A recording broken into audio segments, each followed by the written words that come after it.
Di tengah hamparan pasir dan keramaian pasar Mekah kuno, lahirlah seorang legenda. Bukan hanya legenda bisnis tapi legenda keimanan dan kedermawanan. Inilah kisah Abdurrahman bin Auf, sahabat Nabi yang dijuluki sang dermawan yang dijamin surga. Seorang saudagar kaya raya yang justru takut pada hartanya sendiri. Seorang pebisnis ulung yang menjadikan setiap keuntungan sebagai jalan menuju ridha ilahi.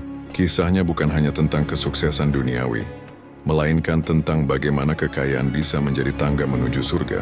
Ketika cahaya Islam pertama kali menyinari Mekah, Abdurrahman bin Auf termasuk dalam barisan pertama yang menyambutnya. Ia mendengarkan dakwah Rasulullah SAW dengan hati yang terbuka, meninggalkan kemusyrikan kaumnya untuk memeluk kebenaran. Imannya begitu kokoh, bahkan ketika panggilan hijrah ke Madinah tiba, ia rela meninggalkan seluruh harta, kemewahan dan status sosialnya di Mekah. Dengan pakaian sederhana dan keyakinan yang membara, ia melangkah menuju kota baru, membawa bekal yang paling berharga, iman kepada Allah dan Rasul-Nya. Perjalanan ini menjadi bukti nyata pengorbanan pertamanya, menukar dunia untuk akhirat. Setibanya di Madinah, Rasulullah mempersaudarakannya dengan Sa'ad bin Ar-Rabi', seorang Ansyar yang sangat kaya dan murah hati. Saat menawarkan separuh hartanya, bahkan salah satu istrinya. Namun Abdurrahman bin Auf dengan santun menolak. Ia hanya bertanya, "Tunjukkan saja di mana letak pasar."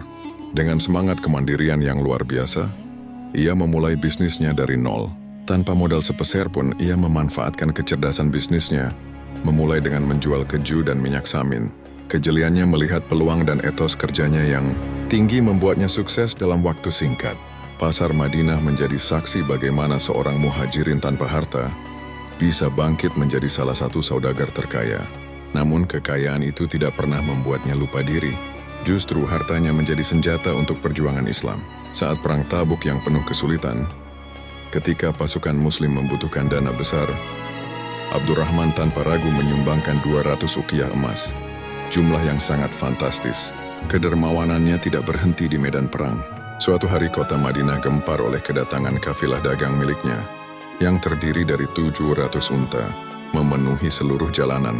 Mendengar Aisyah rela menyebutkan hadis bahwa Abdurrahman akan masuk surga dengan merangkak karena hartanya, ia langsung berkata, "Jika aku bisa, aku ingin masuk surga sambil berdiri."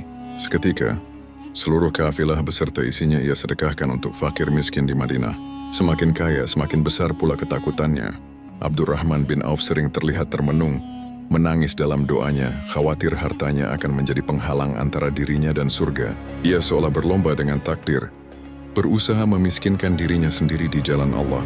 Ia membagikan hartanya tanpa henti, melunasi utang para sahabatnya, memberikan modal usaha bagi mereka yang membutuhkan, dan menyantuni para veteran perang Badar dengan memberikan 400 dinar emas untuk setiap orang yang masih hidup. Baginya, mengurangi harta dunia berarti menambah tabungan di akhirat. Sebuah konflik batin yang hanya dimiliki oleh jiwa-jiwa yang mendamba surga. Kisah Abdurrahman bin Auf mengajarkan kita sebuah pelajaran abadi. Wajahnya yang tenang di usia senja adalah cerminan jiwa yang telah menemukan kedamaian sejati. Bukan pada tumpukan emas, melainkan pada senyum orang-orang yang telah ia bantu. Ia membuktikan bahwa kekayaan bukanlah aib melainkan amanah. Jika dikelola dengan iman dan takwa, harta bisa menjadi kendaraan tercepat untuk meraih cinta Allah. Warisannya bukanlah dinar dan dirham yang fana, melainkan inspirasi tanpa akhir tentang bagaimana menjadikan dunia sebagai ladang untuk menuai hasil di akhirat. Itulah warisan abadi Abdurrahman bin Auf, kekayaan di jalan Allah,